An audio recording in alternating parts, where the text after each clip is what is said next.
I was halfway through clearing Mrs. Henderson's driveway when I saw the police cruiser pull up behind my truck, its lights painting the fresh snow in alternating shades of red and blue. My crew and I had been working since 4 in the morning, handling the aftermath of the massive snowstorm that had buried Lakewood, Colorado under 18 inches of heavy, wet snow. It was February, and this was our busiest season. My company, Frontier Snow Services, had been operating in the Denver metro area for 12 years, and we had built a solid reputation for reliability and professionalism. I had invested everything into this business, obtaining all the proper licenses, insurance, and permits. Every single one of my employees was trained, background checked, and properly equipped. The officer stepped out of his vehicle, and I immediately noticed the woman standing behind him. She was maybe 50 years old, wearing an expensive-looking parka that probably cost more than my crew made in a week. And she had that particular expression I had come to know all too well in this neighborhood.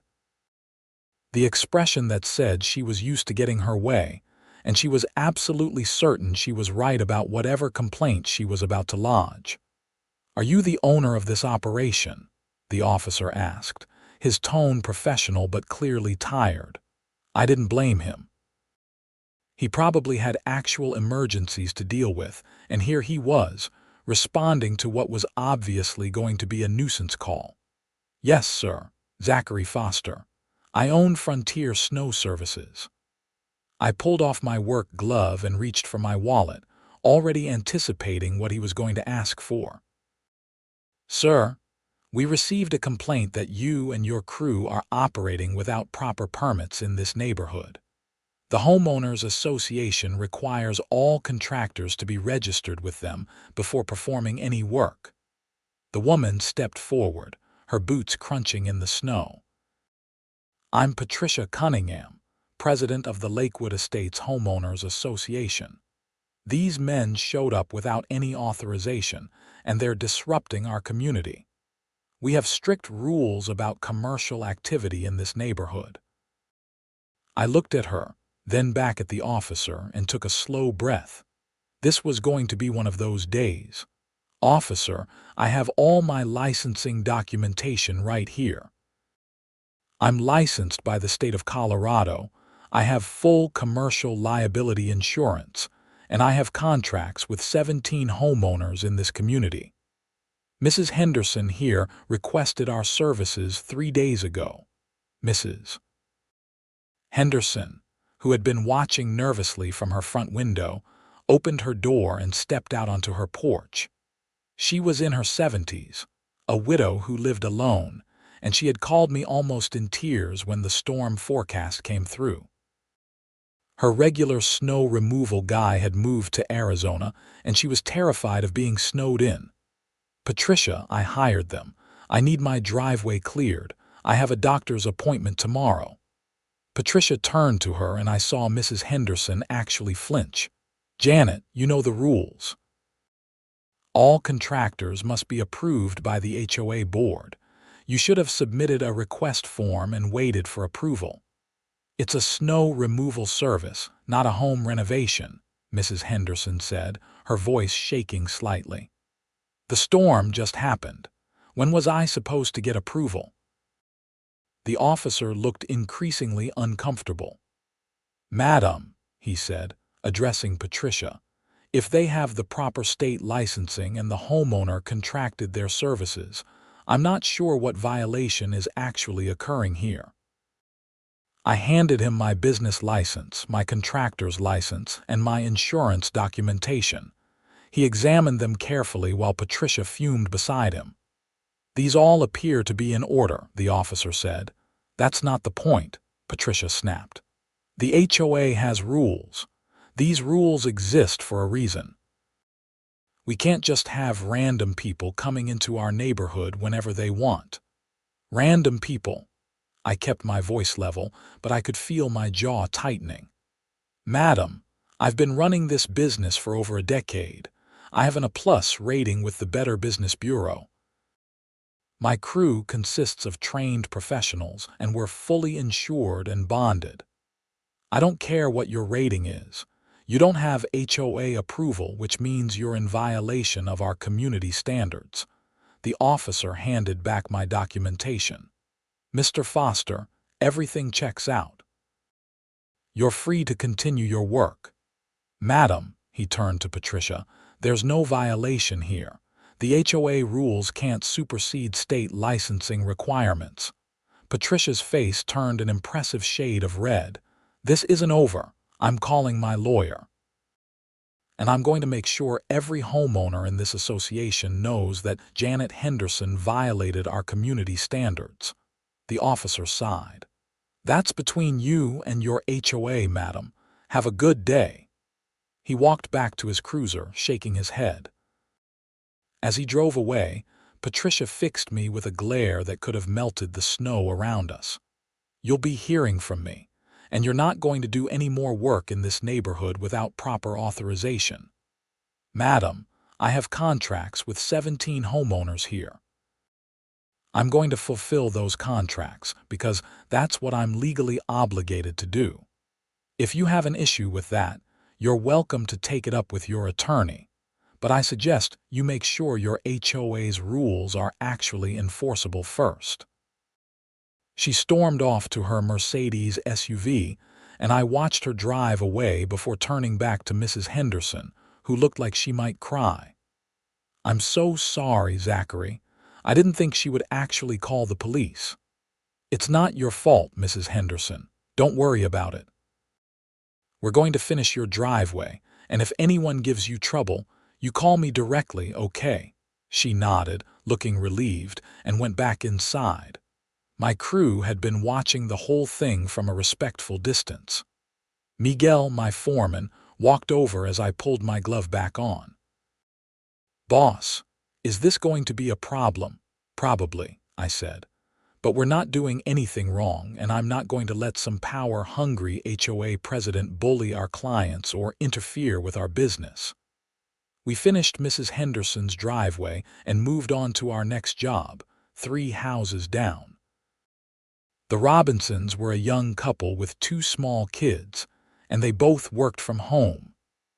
They had been thrilled to find a reliable snow service, especially after the nightmare stories they had heard about fly-by-night operators who took deposits and never showed up. We were about 20 minutes into clearing their driveway when a white pickup truck pulled up. A man in his 40s got out, wearing work clothes that looked suspiciously clean for someone supposedly in the contracting business. You guys need to pack it up, he said, walking toward me with exaggerated confidence. Excuse me, I'm Derek Patterson. I'm the HOA's approved snow removal contractor. You're taking my jobs. I stopped what I was doing and really looked at him. Something about this whole situation was starting to smell worse than week-old garbage. These homeowners contracted with me. I'm not taking anyone's jobs. The HOA has an exclusive agreement with my company. All snow removal in this neighborhood goes through me. Is that right? And what's your company name? Patterson Property Services. I pulled out my phone and did a quick search. Nothing came up. You have a website, he hesitated. We're working on that. Business license. Of course I have a business license. Can I see it? His face twitched. I don't carry it with me.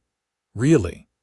Because I carry mine all the time. In fact, I just showed it to a police officer about an hour ago. How about your contractor's license? Your insurance information? Look, man, I don't need to prove anything to you. The HOA hired me, and that's all that matters. Mr. Robinson had come outside, drawn by the confrontation. Is there a problem? No problem, I said. Just clarifying some things. Mr. Robinson, did the HOA inform you that you were required to use a specific snow removal service? They sent out an email last week saying they had arranged for snow removal services, but it said it was optional. We already had a contract with you, so we ignored it. Derek pointed at him. That's a violation of the HOA agreement. You're required to use approved contractors. No, we're not, Mr. Robinson said, pulling out his phone. I have the email right here. It specifically says available to residents, not mandatory for residents. Derek's confidence was starting to crack. You're going to be fined for this. For what? Hiring a licensed contractor to clear my driveway.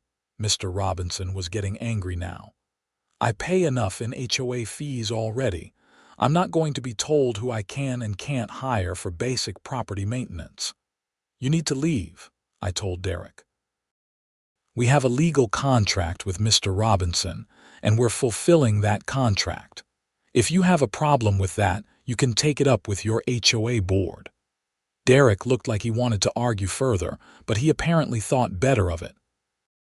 He got back in his truck and drove off, but not before shooting me a look that suggested this wasn't over. Miguel came over after Derek left. Boss, this is getting weird. Yeah, it is. I want you to do me a favor. Call Tony and have him run a background check on Patterson Property Services. I want to know if this guy is actually licensed to operate. Tony was my brother-in-law, a paralegal who had helped me navigate the legal complexities of starting my business. He was good at research and had access to various databases that could verify business registrations and licensing. We finished the Robinsons' driveway and moved through the rest of our scheduled jobs in the neighborhood. At each stop, I made a point of documenting everything with photos and confirming that the homeowners were satisfied with our work. I had a feeling I was going to need evidence of proper service completion. By the time we finished our last job in Lakewood Estates, it was nearly 4 in the afternoon. The winter sun was already starting to sink toward the mountains, and the temperature was dropping fast. My phone rang as I was loading equipment back into the truck. It was Tony. Zach, I got your message about Patterson Property Services. You want the good news or the bad news? Give me all of it. The good news is, there is a registered business by that name in Colorado. The bad news is, it was registered 3 weeks ago and there's no contractor's license associated with it. No insurance information on file either. Basically, this guy filled out some paperwork with the Secretary of State's office and called himself a business. So he's operating without a license, correct? And if he's doing work that requires a contractor's license, which commercial snow removal absolutely does, he's breaking the law. What about the HOA? Can they legally require residents to use an unlicensed contractor? No. In fact, if they're receiving any kind of kickback or compensation for directing business to an unlicensed contractor, they could be in serious trouble. That's a violation of their fiduciary duty to the homeowners. I felt a grim satisfaction settling over me. Tony, I need you to do something for me. I need a formal letter drafted outlining the licensing requirements for commercial contractors in Colorado and my company's compliance with all relevant statutes. I'm going to send it to the HOA board. You think they're going to care? Probably not. But when this ends up in court, I want documentation that I tried to resolve it professionally. You think it's going to go that far? Tony, they called the cops on me for doing my job. Yeah, I think it's going to go that far. The next morning, I was in my office catching up on paperwork when my phone rang. The number was unfamiliar, but it had a local area code. Frontier Snow Services, Zachary speaking. Mr. Foster, this is Barbara Chen. I'm an attorney representing the Lakewood Estates Homeowners Association. I'm calling to inform you that you are prohibited from conducting any further business within the Lakewood Estates community. If you continue to operate within the neighborhood, the HOA will pursue legal action. I leaned back in my chair. Miss Chen, on what grounds is the HOA prohibiting me from fulfilling legal contracts with homeowners in that community? The HOA has regulations regarding contractors operating within the neighborhood. These regulations were established to maintain community standards and protect property values. I'm aware of HOA regulations, Ms. Chen. I'm also aware that HOA regulations cannot supersede state law. I am a licensed contractor operating in full compliance with all state and local regulations. The homeowners I'm working for have legal contracts with my company. The HOA has no authority to interfere with those contracts. There was a pause on the other end of the line. Mr. Foster, the HOA has the right to establish rules governing commercial activity within its boundaries. Within reason, yes. But those rules cannot prohibit homeowners from hiring licensed contractors for necessary maintenance. What the HOA is attempting to do is restraint of trade, Ms. Chen. I'm sure you're familiar with Colorado's antitrust statutes. Another pause, longer this time. Mr. Foster, perhaps we should arrange a meeting to discuss this matter. I'm happy to meet with the HOA board, but I want to be clear about something. I'm not going to stop serving my clients, and I'm not going to be intimidated into abandoning legal contracts. If the HOA wants to continue down this path, I'll defend my business and my clients' rights vigorously. I'll convey your position to the board. Someone will be in touch. She hung up, and I immediately called Tony back. They just had their lawyer call me, I said, filling him in on the conversation. Threatening legal action, sort of. She backed off when I mentioned restraint of trade. I think they're testing to see if I'll fold. What do you want to do? I want to know more about this HOA. Who's on the board, how they're structured, what their financials look like. Something isn't right here, Tony. This level of pushback over snow removal doesn't make sense unless there's something else going on. You think there's corruption. I think there's something. HOAs have a lot of power and very little oversight. If someone wanted to run a little side business directing contracts to unqualified friends or family members, an HOA would be a perfect cover. That's a serious accusation. I know. That's why I need evidence before I make any formal complaints. Can you dig into the HOA's public records? Board meeting minutes, financial disclosures, that kind of thing? I can do that. Give me a few days. Over the next week, things escalated in ways I hadn't anticipated. First, 3 of my clients in Lakewood Estates received formal violation notices from the HOA, claiming they had breached community standards by hiring an unauthorized contractor. Each violation came with a $500 fine. Mrs. Henderson called me in tears. Zachary, I can't afford this. I'm on a fixed income. $500 is my grocery money for a month. Mrs. Henderson, don't pay it. Those fines are bogus. The HOA doesn't have the authority to fine you for hiring a licensed contractor. But they're saying if I don't pay, they'll put a lien on my house. That made me see red. They're lying to you. Listen to me very carefully. Do not pay that fine. I'm going to handle this. I made the same call to each affected client, and I documented every conversation. Then I contacted a local news station that had a consumer protection segment. I explained the situation, and the reporter, a sharp woman named Lisa Martinez, was immediately interested. So the HOA is trying to force residents to use an unlicensed contractor. That's what it looks like, and they're threatening residents who hire legitimate licensed businesses. That's a hell of a story. Can you get me in touch with some of the homeowners who received violations? I can ask them. Some might be willing to go on camera. Mrs. Henderson, bless her heart, agreed to be interviewed. So did the Robinsons and 2 other clients. Lisa and her camera crew showed up in Lakewood Estates 3 days later, and that's when things really got interesting. We were setting up for interviews in Mrs. Henderson's driveway when Patricia Cunningham came storming over, with Derek Patterson right behind her. What is this? You can't film here without HOA permission. Lisa turned to face her, and I saw the professional smile of a reporter who had just found an even better angle for her story. Madam, I'm Lisa Martinez with Channel 7 News. Are you the HOA president? Yes, and I'm telling you that you need to leave immediately. This is a public street, madam. I don't need anyone's permission to report from here.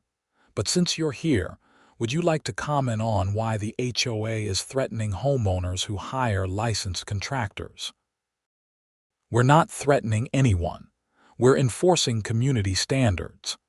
By levying $500 fines against elderly residents on fixed incomes, Patricia's expression faltered for just a moment.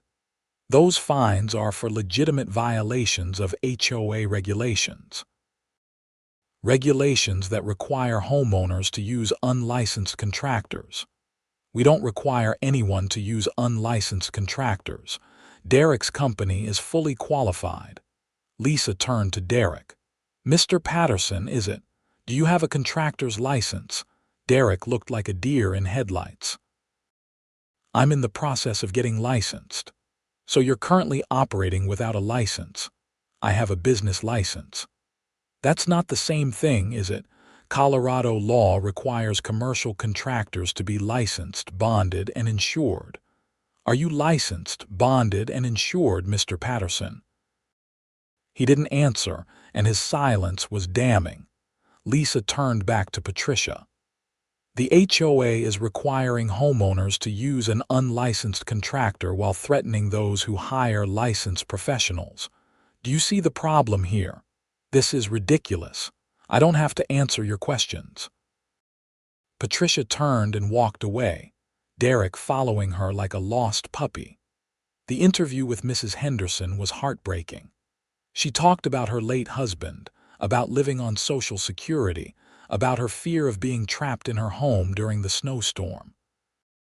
She showed the violation notice to the camera, her hands shaking slightly. I just wanted my driveway cleared. I didn't know I was doing anything wrong, and now they're saying they're going to take my house if I don't pay.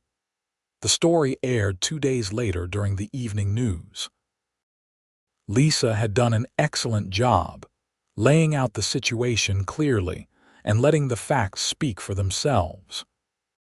She had even gotten a statement from the Colorado Department of Regulatory Agencies confirming that Derek Patterson was not licensed as a contractor, and that operating without a license was a misdemeanor offense. My phone started ringing immediately. Other homeowners in Lakewood Estates called, wanting to hire my services. Reporters from other stations reached out for follow-up interviews. And most satisfyingly, the HOA board went into emergency session. Tony called me the morning after the story aired. Zach, I've been going through the HOA records like you asked. You're not going to believe what I found. Try me. Derek Patterson is married to Patricia Cunningham's daughter. And according to the HOA's financial records, they've been paying Patterson Property Services for snow removal services for the past 3 weeks, even though we just had the first major snowfall. They've already paid him almost $15,000. They paid him for services he hasn't rendered. That's what it looks like. And there's more.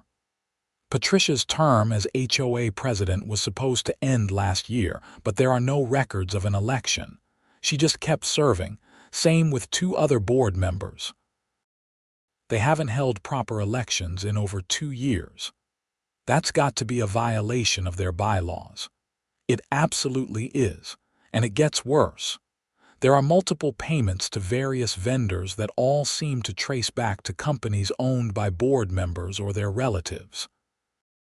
This whole HOA is basically a family piggy bank. Tony, we need to bring this to the authorities.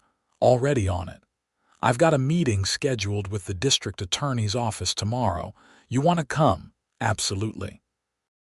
The meeting with the assistant district attorney, a woman named Rachel Thompson, was enlightening. Tony laid out everything he had found, with documentation to support every claim. Rachel listened carefully, taking notes, her expression growing increasingly serious. "This is organized fraud," she said when Tony finished. "They're using the HOA as a vehicle to funnel money to themselves and their family members. The fake contractor payments alone are enough for criminal charges, but when you add in the election violations and the restraint of trade issues, this is a significant case."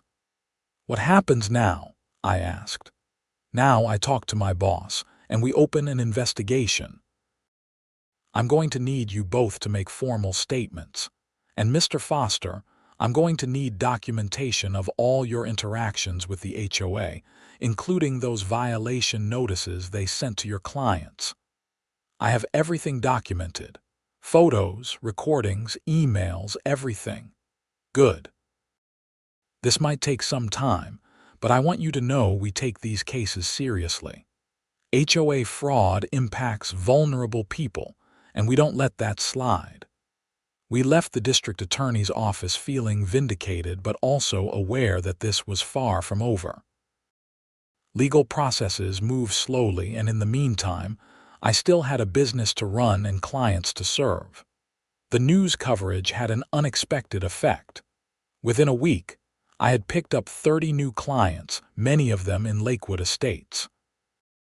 The publicity had turned me into something of a local folk hero, the small business owner standing up to a corrupt HOA. It was flattering, but it also meant longer hours and more work. I hired 2 additional crew members to handle the increased demand, both of them properly trained and licensed. Miguel stepped up as well, taking on more supervisory responsibilities and proving himself to be an invaluable part of the operation. About 3 weeks after the news story aired, I was clearing a driveway on the east side of Lakewood Estates when a police car pulled up again. This time, though, the officer was wearing a detective's badge. "Mr. Foster, I'm Detective James Wilson. Do you have a few minutes?" "Of course. What's this about?" "I'm investigating allegations of fraud related to the Lakewood Estates HOA. I understand you've had some run-ins with the board." "That's putting it mildly." I spent the next hour telling Detective Wilson everything, showing him the violation notices, the threatening phone calls from the HOA attorney, all of it. He took careful notes and seemed genuinely interested. "Mr. Foster, I want you to know that we're taking this very seriously. We've already executed a search warrant on the HOA's financial records, and what we're finding supports everything you've told us." "What kind of things are you finding?" "I can't go into specifics, but let's just say the snow removal payments are the tip of the iceberg. This HOA has been operating as a personal slush fund for years." "What about the homeowners who got the violation notices?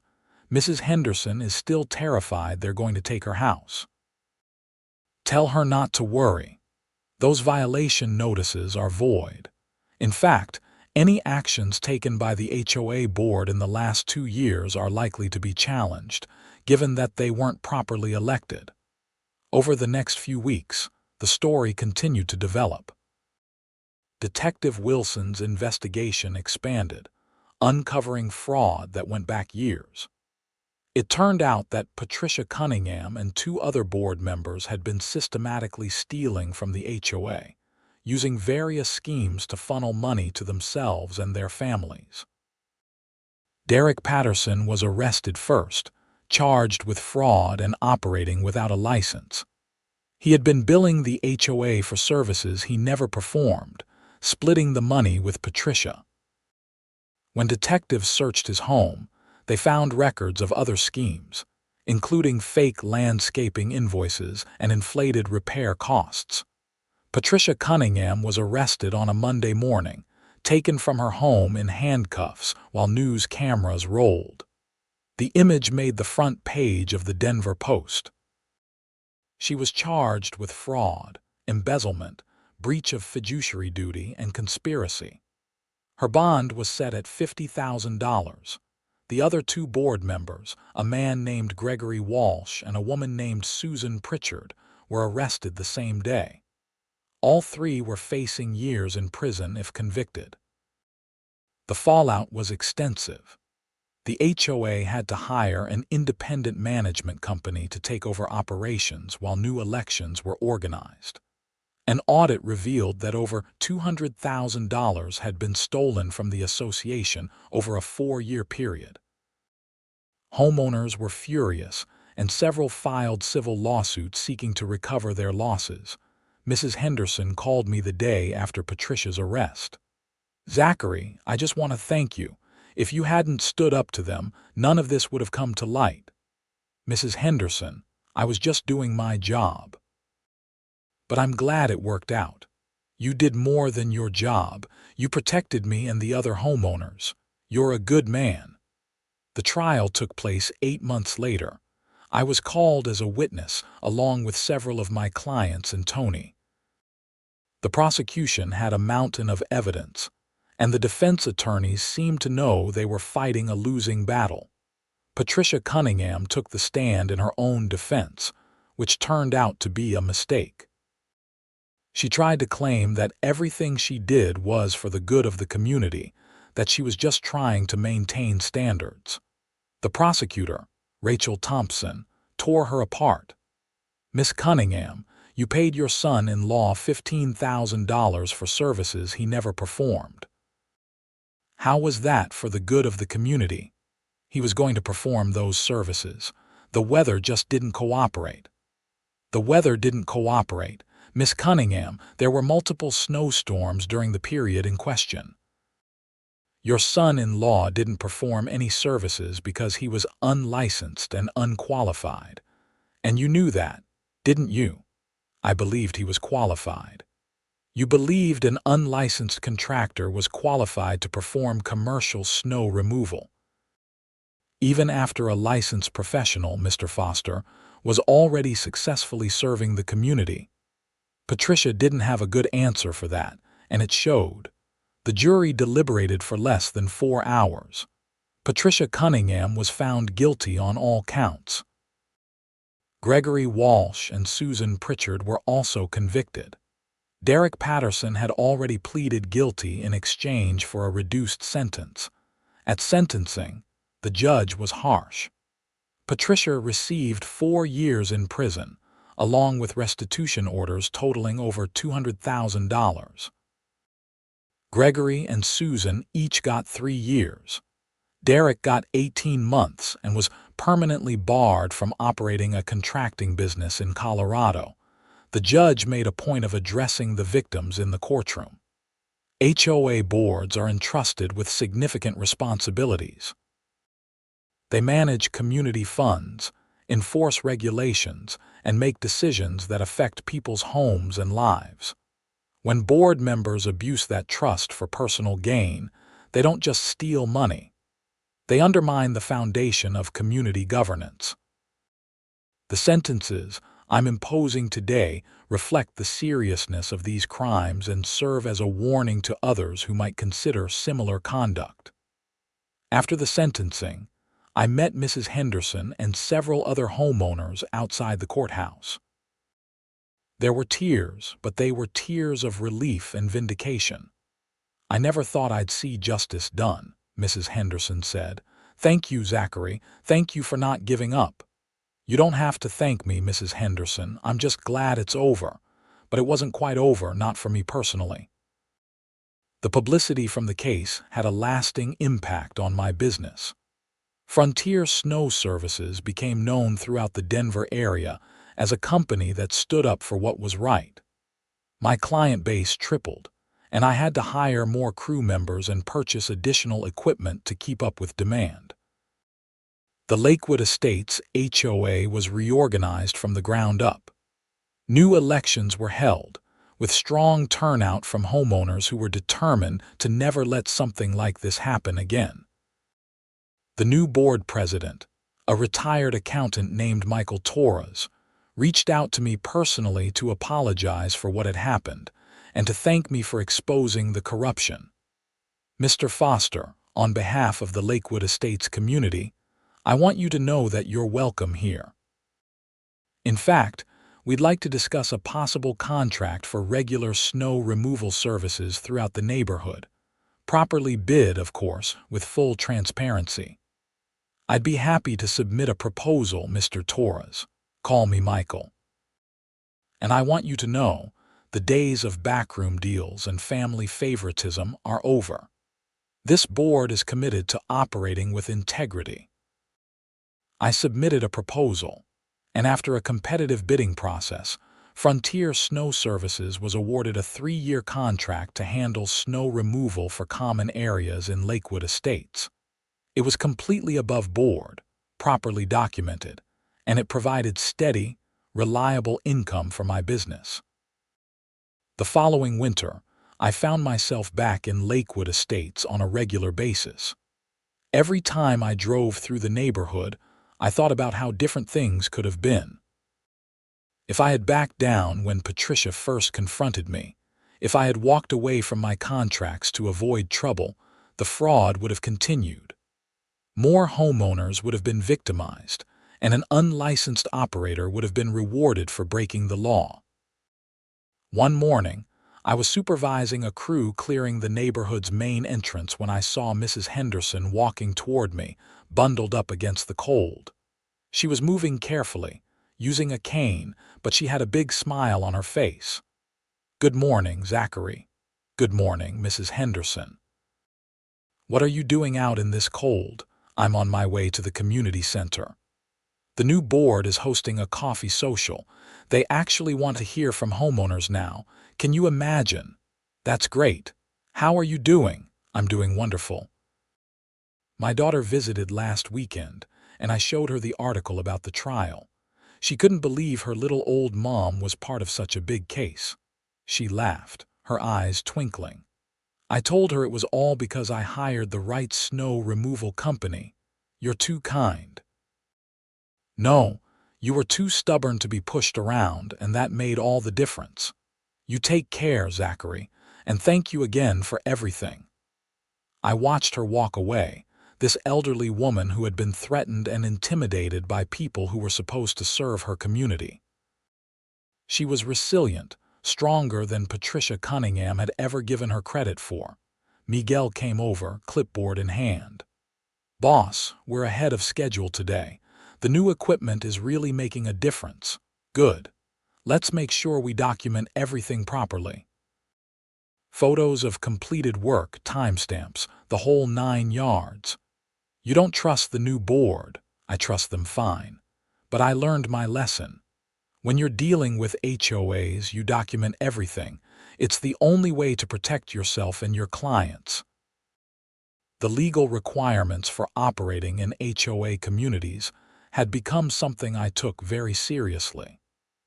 I had developed a comprehensive checklist that I used for every new HOA client.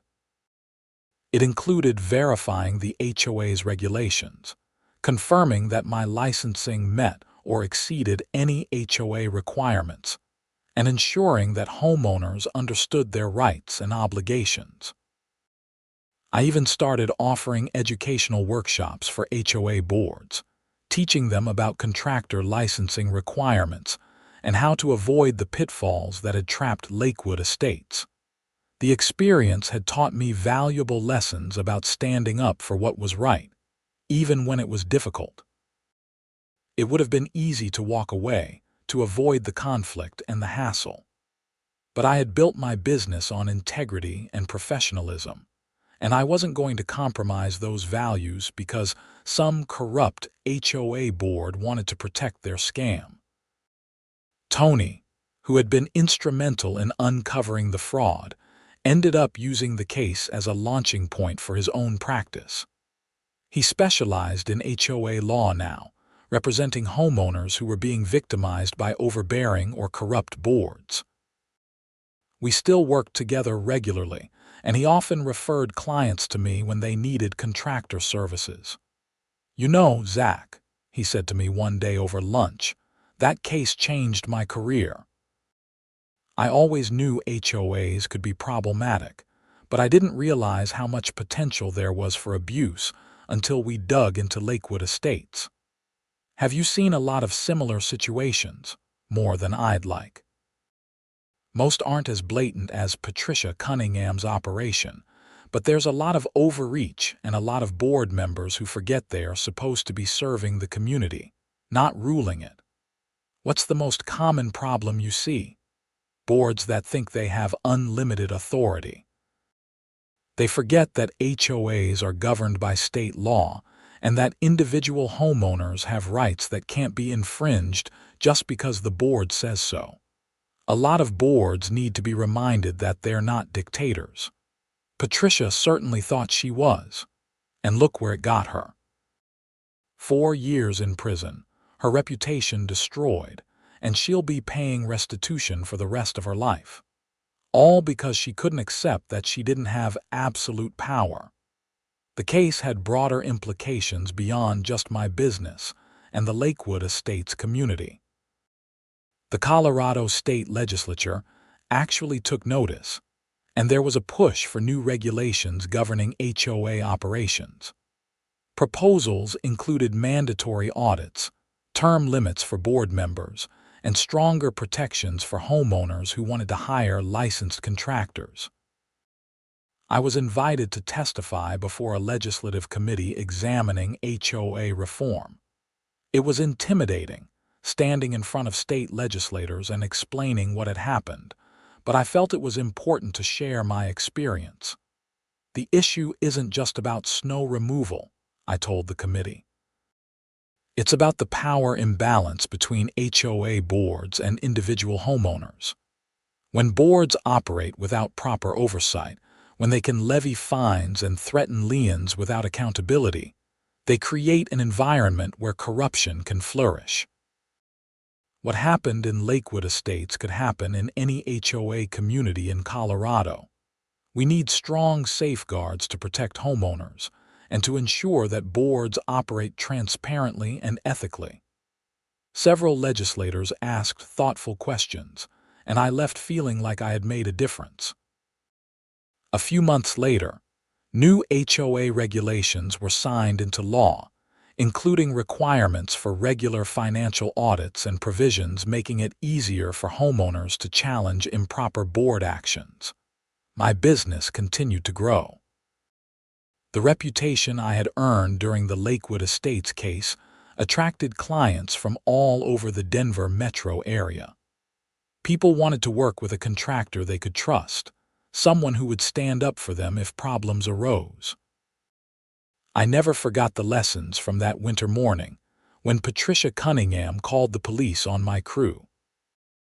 I learned that doing the right thing isn't always easy, that standing up to bullies requires courage, and that documentation and professionalism are your best defenses when someone tries to undermine your business. I also learned that communities are stronger when people look out for each other. Mrs. Henderson and the other homeowners who were willing to speak out, Tony, who used his skills to uncover the truth, Lisa Martinez, who told the story to the public, Detective Wilson and Rachel Thompson, who pursued justice. They all played crucial roles in exposing the corruption and making things right. As I built my business and took on more clients, I made it a point to treat every job with the same level of care and professionalism, regardless of how big or small it was. Whether I was clearing a single driveway for an elderly widow or handling snow removal for an entire commercial complex, I approached each project with the same commitment to quality and integrity.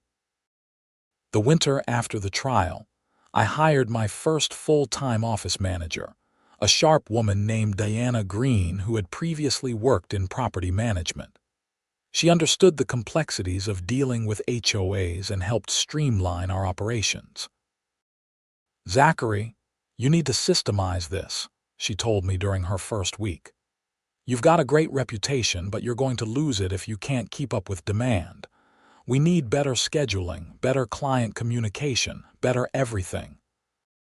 She was right, and over the next few months, Deanna transformed Frontier Snow Services from a one-man operation that had grown haphazardly into a professional company with systems and processes.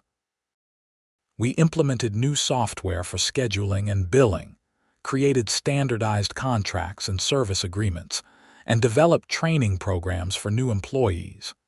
Miguel was promoted to operations manager, overseeing all field crews.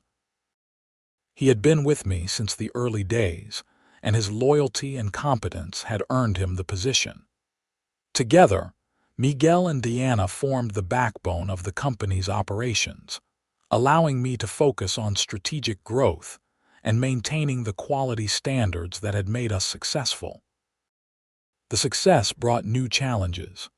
As we took on more commercial clients and larger contracts, the stakes got higher. One mistake, one accident, one insurance claim could potentially destroy everything we had built. I became obsessive about safety training and quality control, implementing regular equipment inspections and crew evaluations.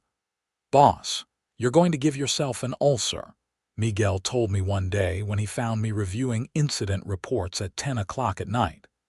"These reports are important. If someone gets hurt because we cut corners, I'll never forgive myself.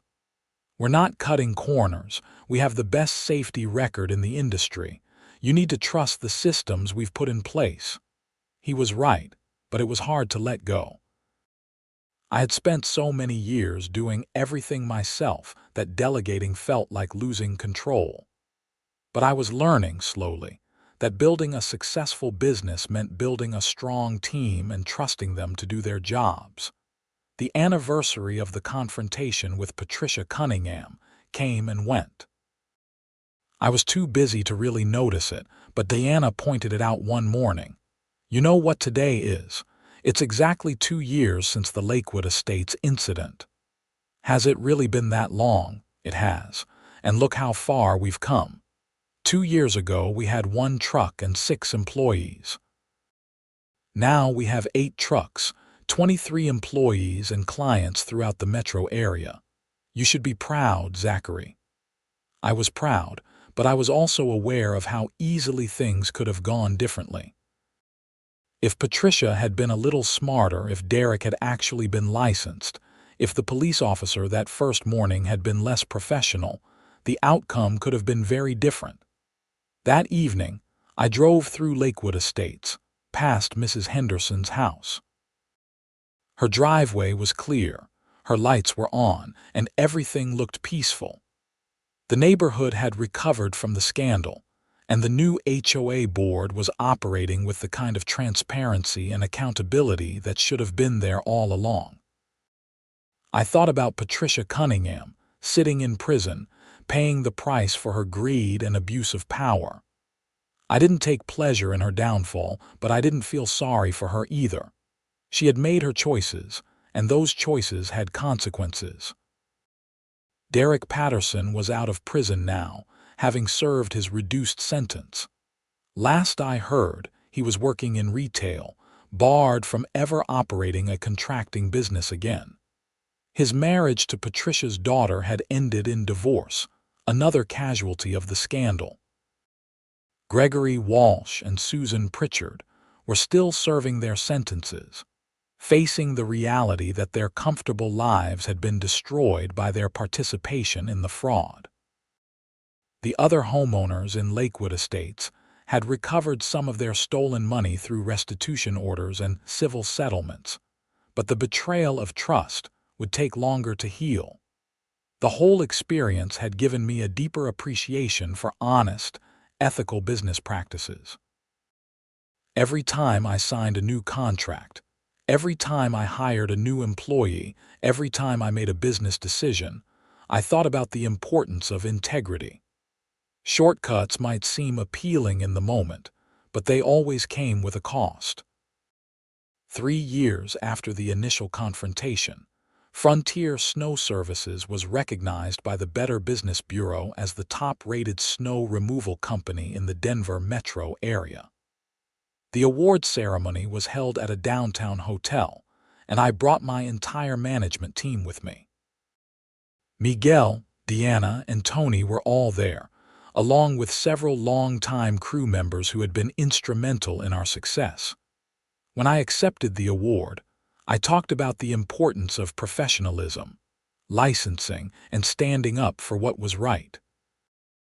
I mentioned the Lakewood Estates case, not to rehash old conflicts, but to illustrate how commitment to ethical practices could make a difference. 3 years ago, I was confronted by an HOA board that wanted me to abandon my clients and walk away from legal contracts. It would have been easier to comply, to avoid the conflict and the stress. But I had obligations to my clients, and I had an obligation to operate my business according to the law. When you commit to doing things the right way, you sometimes face challenges. But those challenges are worth it, because integrity is the foundation of any successful business. The applause was gratifying, but what really mattered to me was knowing that we had built something solid, something that could withstand scrutiny and stand as an example of how business should be done. Mrs. Henderson was in the audience that night. She had asked to attend when she heard about the award, and I had made sure she had a seat at our table. After the ceremony, she came up to me with tears in her eyes. "I'm so proud of you, Zachary. You've built something wonderful. I couldn't have done it without clients like you who trusted me." "No, you did it by being trustworthy. There's a difference." She was right. Trust wasn't something you demanded or expected. It was something you earned through consistent, ethical behavior. Every contract fulfilled, every promise kept, every problem solved, all of it built toward a reputation that no amount of money could buy. The following winter was one of the busiest on record. Storm after storm rolled through Colorado, and my crews worked around the clock to keep driveways clear and parking lots safe. We had expanded our services to include ice management and emergency response, and the additional revenue allowed me to offer better wages and benefits to my employees. I was proud of what we had built, but I never forgot where we came from. That cold morning when Patricia Cunningham tried to shut down my operation had been a turning point, a moment when I had to decide what kind of business owner I was going to be. I chose to fight for what was right, and that choice had defined everything that followed. Sometimes late at night, when I was reviewing schedules or planning for the next day's operations, I thought about all the small business owners who faced similar challenges. How many of them backed down when confronted by corrupt officials or overbearing bureaucrats? How many gave up rather than fight? I understood the temptation. It was exhausting to stand your ground, to invest time and money in defending your rights. But it was necessary, because if good people didn't stand up to corruption, corruption would spread unchecked. The reforms that came out of the Lakewood Estates case were making a difference across Colorado. HOA boards were operating more transparently, homeowners had stronger protections, and there was greater awareness of the potential for abuse. It wasn't perfect, and there were still problems, but things were better than they had been. Tony had successfully represented several homeowners in disputes with their HOAs, using precedents established in the Lakewood Estates case. He told me stories about boards that backed down when confronted with the possibility of criminal charges, about homeowners who stood up for their rights and won. "You started something important," he told me. "People aren't as willing to be pushed around anymore. They know they have rights, and they know there are consequences for boards that abuse their power." As my business continued to grow, I made a commitment to give back to the community. We started offering discounted services to elderly homeowners and people with disabilities. We partnered with local charities to clear snow from community centers and shelters. And we sponsored youth sports teams and educational programs, investing in the next generation. These weren't just publicity moves. I genuinely believed that successful businesses had obligations to the communities they served. We had prospered because people trusted us, and we owed it to them to use that success responsibly. 5 years after the initial confrontation, I received an unexpected letter. It was from Patricia Cunningham, sent from the correctional facility where she was serving her sentence. She had been denied parole and was facing another year before she would be eligible again. The letter was strange. She didn't exactly apologize, but she acknowledged that she had made mistakes. She talked about the pressure she felt to maintain appearances, about how the fraud had started small and spiraled out of control. She said she thought about the homeowners she had hurt, particularly Mrs. Henderson, and she expressed regret for the pain she had caused. I wasn't sure what to make of it. Part of me thought it was just another manipulation, an attempt to present herself as reformed to improve her chances at parole. But another part of me wondered if maybe, after years in prison, she had actually gained some perspective on what she had done. I didn't respond to the letter, but I didn't throw it away either. I kept it in my desk drawer, a reminder that people were complicated, that even those who did terrible things were still human.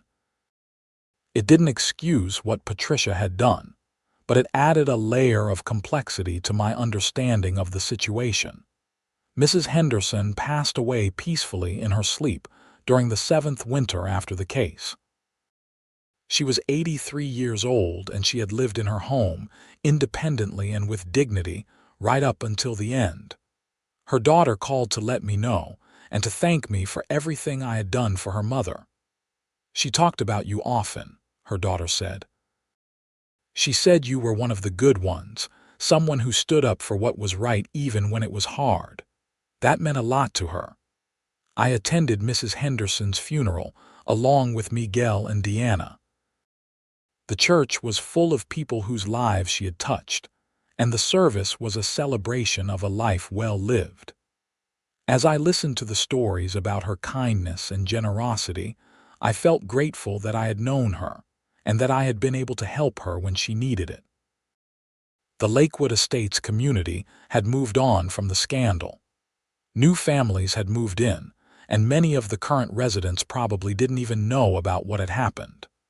The HOA operated efficiently and ethically under Michael Torres's continued leadership, and the neighborhood thrived. My business continued to evolve. We expanded into year-round property maintenance services, offering landscaping and outdoor repairs during the warmer months. The diversification provided stable employment for our crew year-round and gave us a competitive advantage in the market.